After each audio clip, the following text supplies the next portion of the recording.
3장. 호세아와 그의 부정한 아내.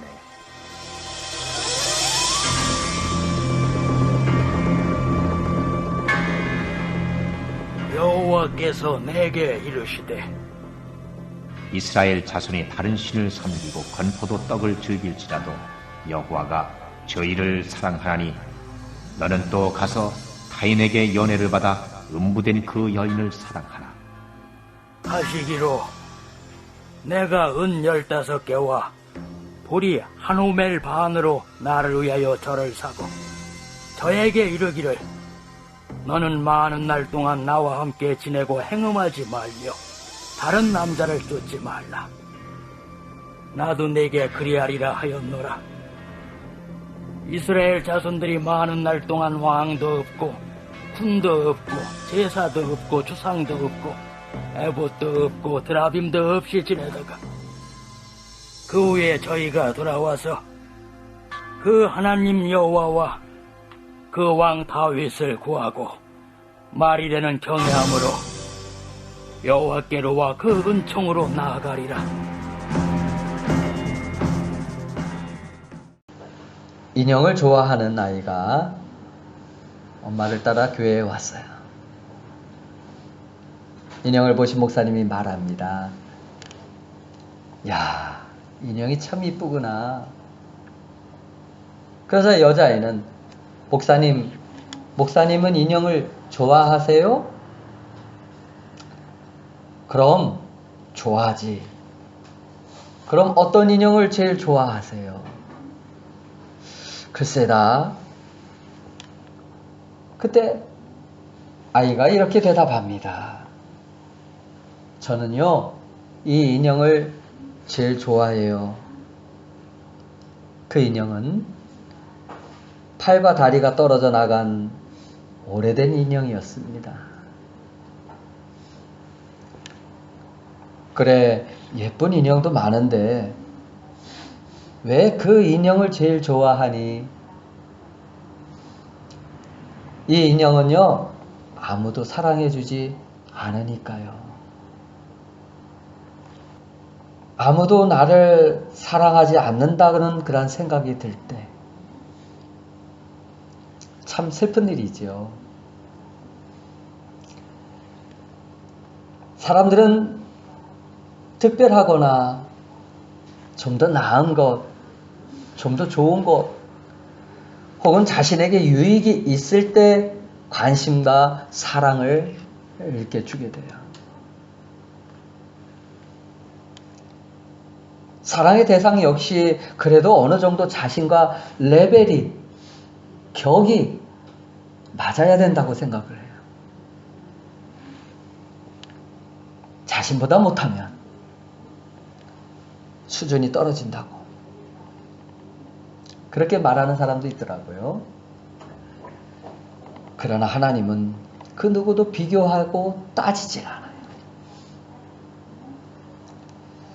아무도 사랑하지 않는 그런 소외되고 연약한 영혼이라도 하나님은 독생자를 주시기까지 그를 사랑하신다는 거예요. 이스라엘의 가장 어둡고 부패하였던 시대, 이스라엘 백성들은 하나님을 떠나 있었고 수많은 사람이 우상을 섬기고 있었습니다. 물질적으로는 풍요했지만 영적인 침체의 시대를 맞고 있을 때 하나님은 호세아를 이스라엘에게 보내요.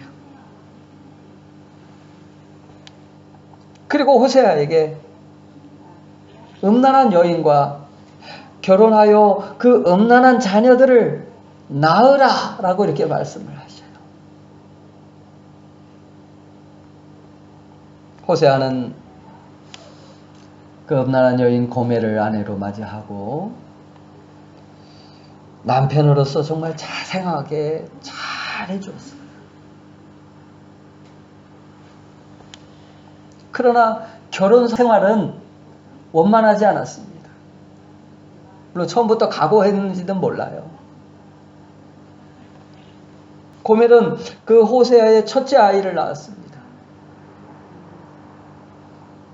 그리고 고멜은 남편이 있는데도 불구하고 다른 남자와 연애를 해서 두 번째 딸을 낳아요.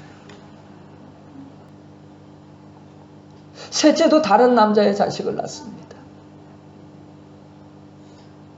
고멜은 다른 남자를 잊을 수 없어서 자꾸 집을 나가는 거예요. 그 심수봉 씨의 노래 가운데 지금도 보고 싶은 그때 그 사람 뭐 하면서 이런 노래가 있더라고요. 남편의 권고를 듣지 않는 아내를 그 되돌리려는 호세아의 마음은 어떠했을까요? 그래서 남편은 다시는 집을 나가지 못하도록 가시를 갖다가 길을 막고 울타리를 만들었어요. 그럼에도 그 가시를 헤치고 울타리를 넘어서 집을 나가는 거예요. 울타리를 넘어가다가 상처가 났는데도 그 옛 애인을 못 잊어 찾아가는 거예요.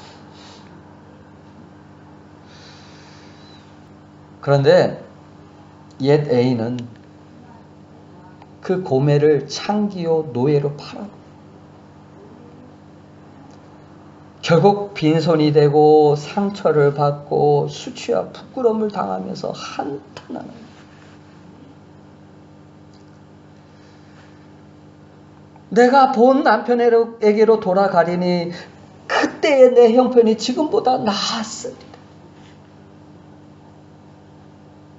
호세아 2장 6절에 이렇게 말씀해요. 뒤늦게 후회하는 거예요. 뒤늦게. 내가 왜 그랬지? 왜 남편과 자식을 버려두고 나왔지? 그리고 정신을 차렸을 때에는 아무것도 할 수 없게 되었어요. 아무도 자기를 사랑해주는 사람이 없습니다. 그때 하나님은 호세아에게 말씀하십니다. 1절 하반절 너는 또 가서 타인에게 연애를 받아 음부된 그 여인을 사랑하라. 집을 나간 그 고멜을 찾아서 다시 사랑하라는 거예요. 이 말씀을 보면 고멜이 집을 나간 것이 한두 번이 아니에요. 그런데 또 찾아가서 그 여인을 사랑하라 하십니다. 여러분 어떠세요? 이것이 가능할까요? 다른 남자가 좋다고 집을 나간 그 고멜을 왜 다시 데려와야 합니까?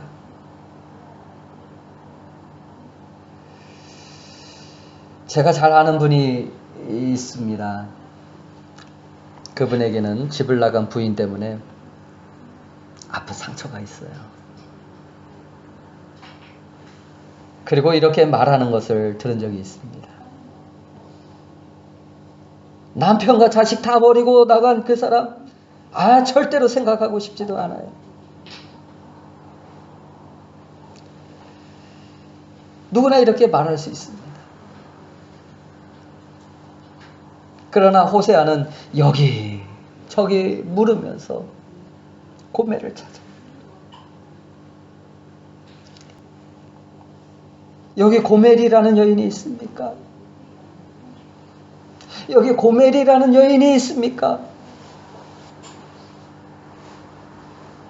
그리고 겨우 찾았을 때 여기저기 매맞아서 차마 볼 수가 없는 것. 창기가 되어 너무나도 비참한 모습으로 고된 생활을 하고 있는 것. 너무나도 안쓰러웠습니다. 너무나도 안타까웠어요. 이 사람아, 내가 싫어서 나갔으면 잘 살아야지. 이게 무슨 꼴인가? 고멜은 고개를 숙이면서 엉엉 우는 거예요. 이것이 바로 이스라엘의 모습이었습니다. 그리고 앞으로 이렇게 진행될 것이라는 그런 예언의 말씀이기도 해요.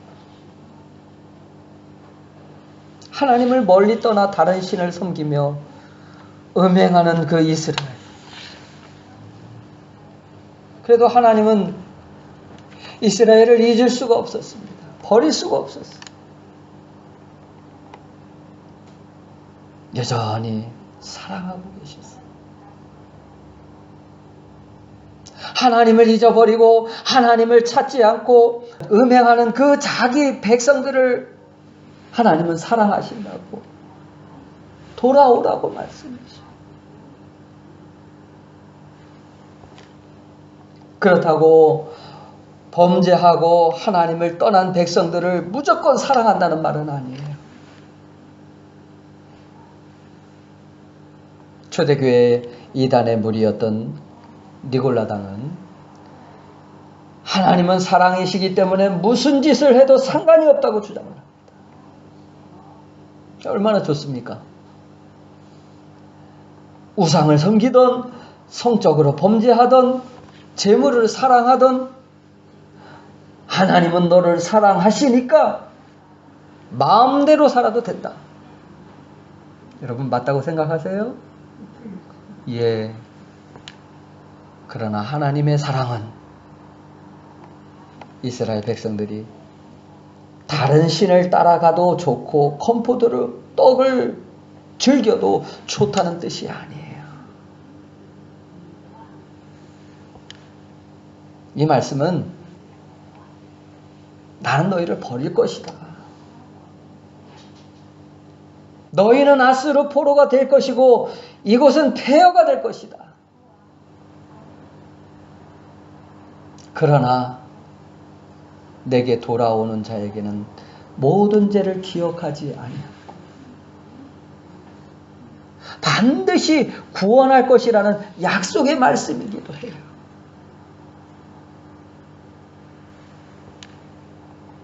죄의 종으로 살아가는 이스라엘을 구원하기 위해 그 약속의 말씀을 지키기 위해 하나님이 이 땅에 오셨어요. 그리고 호세아가 음란한 아내를 다시 데려오기 위해 그가 대가를 지불해야 했습니다. 이미 노예로 팔렸기 때문에 값을 치르기 전까지는 본래 아내라고 할지라도 데려올 수가 없어요.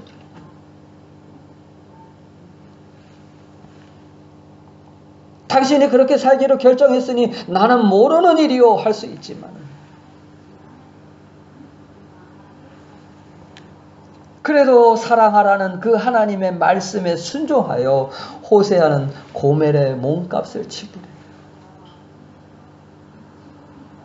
2절 내가 은 15개와 보리 한 호멜 반으로 나를 위하여 그를 사고 여기서 은 15개와 보리 한 호멜 반은 보통 노예의 몸값을 말하는데 은 30개를 말해요. 은 33개. 은 33개를 하면 생각나는 게 뭐가 있습니까? 예수님께서 가룟 유다에게 팔렸던 그 금액이기도 해요. 버림받아 마땅하고 가치가 없는 우리를 위해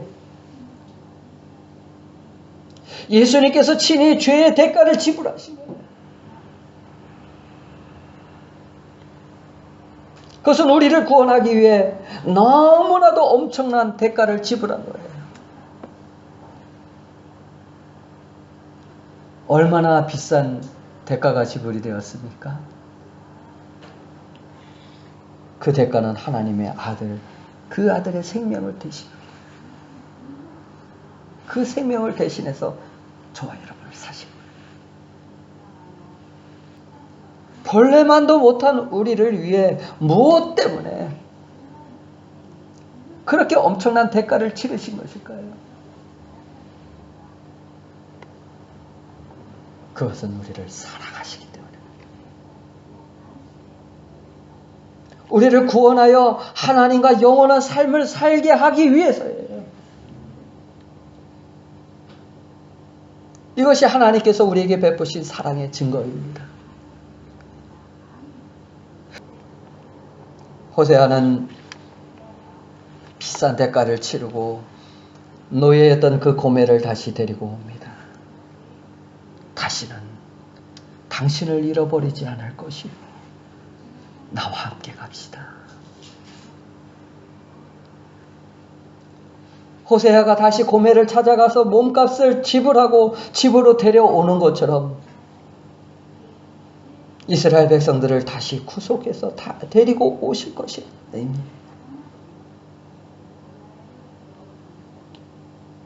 이제 고멜은 자기의 의사와 상관없이 누구의 것이 되었습니까?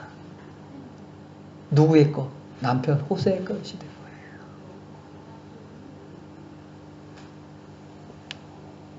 호세아의 소유예요. 더 이상 노예로 살아갈 필요가 없습니다. 그는 더 이상 노예가 아닌 호세의 신부로 살아가게 돼요. 고멜의 신분이 회복된 것입니다. 얼마나 여러분 큰 은혜입니까? 이런 남편이 어디 있겠어요? 이와 같이 우리도 하나님의 양자로 우리를 삼으셨다는 거예요. 우리를 하나님의 자녀로 삼으신 것은 하나님이 우리에게 권리를 주셨다는 것을 뜻해요. 탕자가 돌아왔을 때 아버지는 새 옷을 입히고 반지를 띄우고 신을 신겼어요.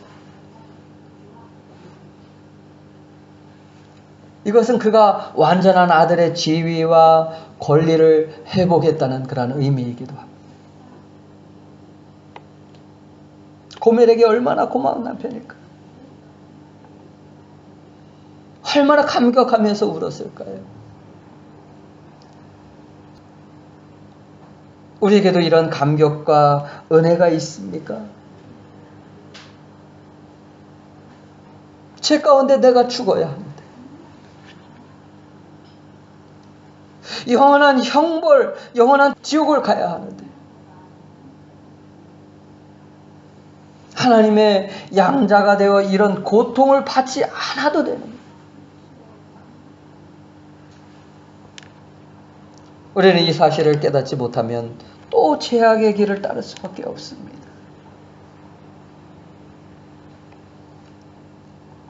호세아는 돌아오는 아내에게 이렇게 막 부탁합니다. 3절 같이 보시겠습니다. 시작.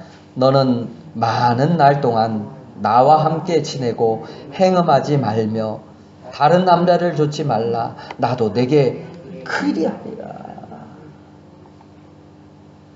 무슨 말입니까? 이제는 다른 남자 쫓아갈 생각을 버리고 이제 좀 시간을 가지고 조용히 좀 생각해 보자. 무엇을 생각합니까? 아무 공로 없이 구속함을 받은 것, 용서함을 받은 자로서 남편의 사랑 안에 거하며 살아가는 삶이 어떠해야 하는지 한번 생각해 보라는 거예요. 하나님의 구속의 은혜를 깊이 아는 자라면 평생을 감사하는 자로 살아가지 않겠습니까? 우리의 신앙은 본질적인 것을 생각할 수 있어야 돼요. 요즘 현대인들은 눈에 보이는 것을 쫓아가다가 더 중요한 본질적인 것을 잊어버리는 경우가 적지 않습니다. 그러나 이제는 구원받은 후에 자신이 어떠한 삶을 살아가야 하는가에 대해서 생각하는 것이 중요해요. 내가 예수 믿기 전에는 어떤 상태에 있었는지, 이제는 어떤 위치로 변화되어야 하는지 생각해 보아야 한다는 거예요. 오늘날 많은 그리스도인들의 안타까운 모습은 이것을 잘 생각하지 않는다는 거예요. 우리는 자신이 누구이며 어떻게 부르심을 받았고 얼마나 큰 은혜 가운데 살고 있는지 우리는 생각할 수 있어야 돼요. 남편이신 그 하나님께 돌아왔는데 또 행음하거나 다른 우상을 섬긴다면 어떻겠습니까? 그것은 옛 습관이에요. 아직도 하나님의 사랑 안에 거하지 못하고 있다는 증거예요. 이스라엘 백성들은 지금까지 본질이 아닌 것을 쫓아가면서 바쁘게 살아갔어요. 그런데 아수르에 의해 멸망한 그 이스라엘이 포로로 잡혀가서 노예가 되었을 때에야 비로소 깨닫게 됩니다. 4절 함께 같이 보시겠습니다. 시작. 이스라엘 자손들이 많은 날 동안 왕도 없고 군도 없고 제사도 없고 주상도 없고 에봇도 없고 드라빔도 없이 지내다가 그들이 살았을 때 이스라엘이라는 나라가 존재했을 때 왕 때문에 바빴고 생활에 바빴고 수많은 종교 의식 때문에 바빴고 그들은 하나님 없이도 너무나도 바쁘게 다른 신들과 헛된 곳에 마음을 빼앗기고 또 무의미한 곳에 많은 그러한 시간을 보내고 있었던 거예요. 그러나 아수르에 의해 심판이 이르게 되자 이스라엘에는 이제 장관이 더 이상 필요가 없습니다. 제사도 필요 없습니다. 주상과 에봇과 드라빔은 여기서 점치는 기구들을 말해요. 즉 변질된 종교 행사들도 이제는 필요가 없게 된다는 거예요. 왜냐하면 그들은 이제 노예가 되어서 자신들의 의지대로 살아갈 수 없기 때문입니다.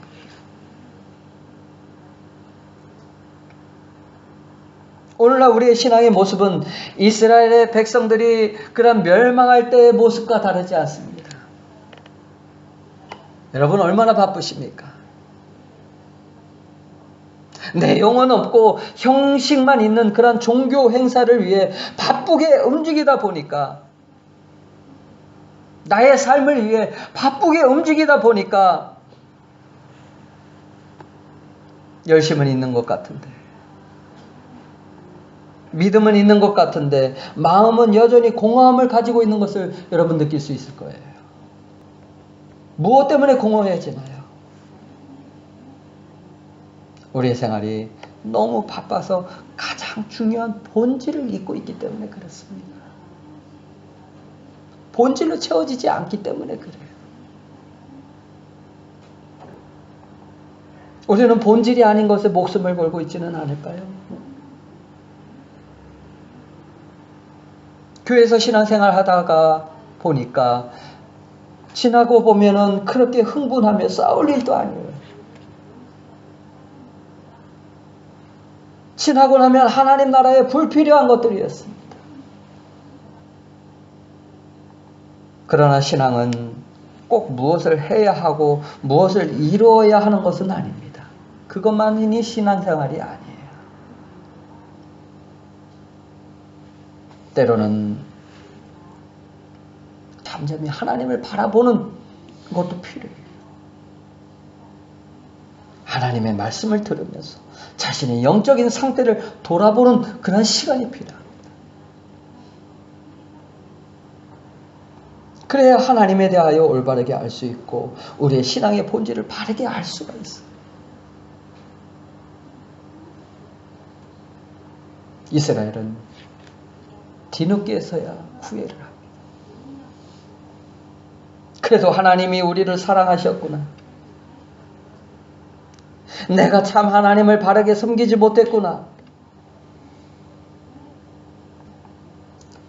그러므로 5절에 같이 보시겠습니다. 시작. 그 후에 저희가 돌아와서 그 하나님 여호와 그 왕 다윗을 구하고 말일에는 경외함으로 여호와께로 돌아와 그 은총으로 나아가리라. 여러분, 말일이 언제입니까? 예수님이 오신 후부터 예수님이 재림하실 때까지를 말해요.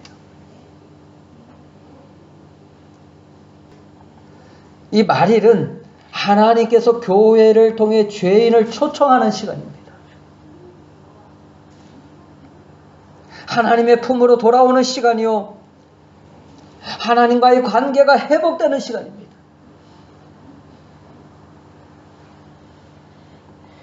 말일에 이스라엘은 그 자신들의 문제를 깨닫게 돼요. 자신들에게는 참 하나님이 없었으며 참 지도자가 필요하다는 사실을 알게 된다는 말입니다. 그때서야 참 목자를 보내어 달라고 회개하면서 두려운 마음으로 하나님께 나아온다는 거예요. 이스라엘이 여호와를 구하는 것은 당연하지만 이미 죽은 그 다윗을 왜 구하는 것입니까? 그것은 하나님의 은총으로 나아갈 수 있는 길이 곧 하나님께서 약속하신 다윗의 자손에게 있음을 깨달았기에 다윗을 구하게 되는 거예요. 즉 이 말은 다윗의 자손이신 예수님을 소망한다는 말입니다. 2장 14절을 보면 하나님께서 이스라엘을 거친 들로 데리고 가셔서 험악한 세월을 지내게 하심을 말합니다. 이스라엘이 어떤 험악한 세월을 보냈습니까? 역사적으로 봐도 AD 70년 로마에 의해서 멸망되면서 150만 명이 죽어요. 십자군 전쟁 때 예수를 죽였다는 이유로 또 150만 명이 죽어요. 이스라엘 사람들이. 독일의 히틀러에 의해서 몇 명이 죽습니까? 600만 명이 죽어요. 그래서 이스라엘이 역사에서 가장 혐오하는 인물이 누구일까요? 예수라고 합니다. 그런데 이러한 고난의 세월을 지내면서 여호와가 누구인가를 알게 되고 하나님의 뜻을 알았을 때 그들이 옳지 않았던 것을 이렇게 깨닫게 됩니다. 그래서 자신들의 악함을 깨닫게 되고 하나님의 사랑을 깨달았을 때 비로소 그들에게 필요한 것이 무엇인가를 알게 되었다는 거예요. 말일까지 하나님의 사랑은 멈추지 않고 돌아오는 사람들에게 은총을 베풀겠다는 그 말씀을 오늘 이 고멜의 삶을 통해서 말씀을 하시는 거예요. 그러므로 우리는 하나님의 용서를 말하기 전에 먼저 우리의 모습이 어떠한가를 제대로 볼 수 있어야 합니다. 용서를 받아야 할 죄인이요 긍휼이 필요한 자라는 사실을 우리도 볼 수 있어야 돼요. 예수님께서 오신 것은 우리의 죄의 문제를 해결하기 위해 오셨습니다. 그런데 우리의 죄의 문제에 대해서는 생각하지 않고 다만 열심히 섬기면 복을 받겠다라는 생각으로 예수를 믿으면 그것은 아직 우리를 구원하시려는 하나님의 사랑을 잘 모르고 있는 것이에요. 이렇게 호세아에게 고멜을 통해서 보여주신 것은 다윗의 자손이신 예수를 통해서 이스라엘을 구속하겠다는 그 예표의 말씀을 보여주는 거예요. 예수님은 지금도 우리의 마음의 문을 놓고 하십니다. 우리를 찾고 계시네요. 어떻게 해요? 돌아오라고. 그리고 이방인이었던 우리에게도 예수님께서 찾아오시지 않았다면, 사랑하지 않았다면 지금 우리의 삶은 어떻게 되었을까요? 우리를 대속하지 않았다면 어떻게 되었을까요?